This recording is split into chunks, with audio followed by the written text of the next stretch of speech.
crisis in the Black community has more to do with our current state of mind than anything. And so it is only really through education that we can change our situation. And I'm not talking about standard education, I am talking about a whole complete different education that pertains to us, that deals with us as a people. You know, a lot of times people argue we need equal education, equal opportunity. The truth is that the word equal in itself, when we use it, when you really listen to it, you see that we're already thinking through a captive lens because we're trying to reach to be equal to someone else or something. So we have to understand that our mindset has to be changed in order for us to be more valuable to our children. Our children need us to be more solution oriented when it comes to their education. It is very clear that what they've been learning doesn't work for us because remember, we are in a situation as a people on a global scale where we are still going through oppression, right? We have been dominated by another culture, and so we tend to think through that lens and only see ourselves through that lens. But we have to start really connecting with our true identity.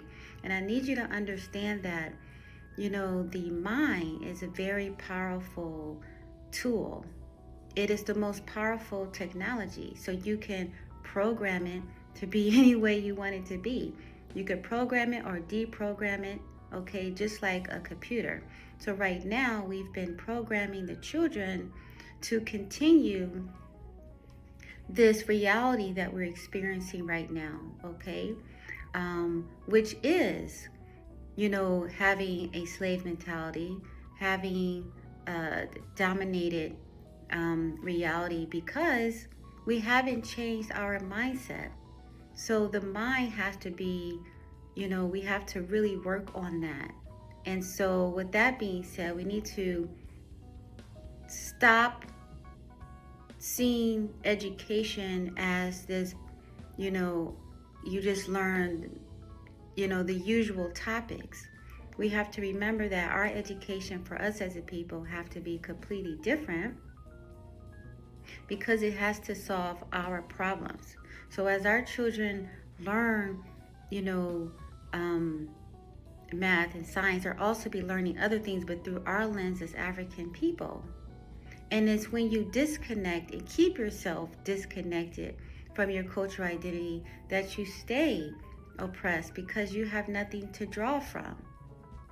When you think about your family, for example, a lot of times, on the micro level within the family, we get so proud to say, whoever's doing anything great in the family, we're so proud to talk about their accomplishments, right? Because that's part of family history.